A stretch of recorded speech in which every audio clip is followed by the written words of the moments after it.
Bonjour et bienvenue dans cet épisode de Travel avec moi, Nyashake Mutizwa. Depuis mars, Paul Njoroge n'est pas en mesure de travailler, de dormir sans faire de cauchemars ou de vivre sa vie, sans penser au dernier moment de la vie de sa femme, de ses 3 enfants et de sa belle-mère. Le 10 mars 2019, Njoroge a perdu toute sa famille dans le crash du vol 302 d'Ethiopian Airlines 6 minutes après son décollage d'Addis Abeba en Éthiopie. Un vol qui s'est écrasé dans une zone assez reculée de l'Éthiopie, faisant 157 victimes.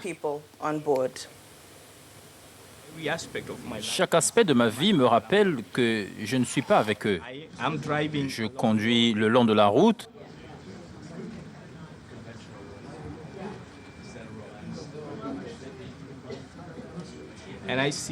Et je vois un McDonald's et je me souviens de mes enfants. Ils me rappelaient toujours qu'il y a un McDonald's et que nous devrions acheter quelque chose. Et je dois m'arrêter et pleurer sur la perte de mes enfants, sur la perte de ma femme. Maintenant, si vous vous en souvenez bien, l'accident est survenu 5 mois après le crash d'un autre Boeing 737 MAX exploité par Lion Air, faisant 189 morts. 2 accidents mortels, à la fois sur le modèle Boeing 737 MAX, qui ont coûté la vie à 346 personnes et a fait baisser la cote de popularité du 737 MAX à l'échelle mondiale. Et pourquoi les Boeing n'ont-ils pas été retirés après le premier accident? De nombreuses questions récemment posées à Dennis Muilenburg, le directeur général de Boeing, par le comité du commerce du Sénat américain, ont également suivi. L'entreprise est accusée d'avoir désactivé le signal d'alerte des 737 MAX et pris des raccourcis afin de le rendre payant et le faire rester compétitif. Le PDG de Boeing a pour la première fois largement reconnu ses erreurs et a présenté ses sincères excuses aux victimes du crash. Nous sommes désolés, profondément et vraiment désolés. En tant que mari et père, j'ai le cœur brisé par vos pertes. Je sais que cela n'offre probablement pas beaucoup de réconfort et de guérison à ce stade, mais je veux que vous sachiez que nous gardons ces souvenirs avec nous tous, tous les jours. Et chaque jour, cela nous pousse à améliorer la sécurité de nos avions et de notre industrie. L'Agence fédérale de l'aviation est également pointée du doigt pour avoir certifié des appareils ne disposant pas de signal d'alerte.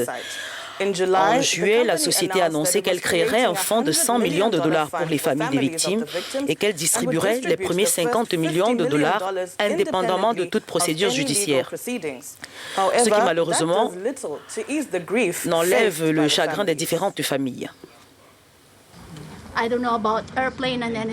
Je ne sais pas pour les avions ou quoi que ce soit, mais je m'attendais au moins à ce qu'ils nous disent la vérité, qu'ils acceptent qu'ils étaient avertis de ce qui n'allait pas après le premier crash. Ils m'ont volé ma famille et le reste des gens. Ma fille, si vite et en si peu de temps que je n'ai pas eu l'occasion de passer du temps avec elle et de voir à quoi elle ressemblerait. Elle n'avait que 24 ans. Elle était pleine d'avenir.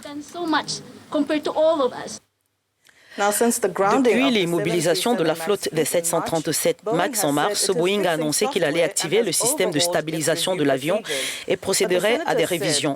Mais les sénateurs ont déclaré que les retards persistants dans la certification laissaient planer un doute sérieux sur l'approbation initiale. Alors que Boeing entreprend des démarches pour revenir sur le marché, les membres des familles continuent de faire leur deuil, encore trop submergés par le drame.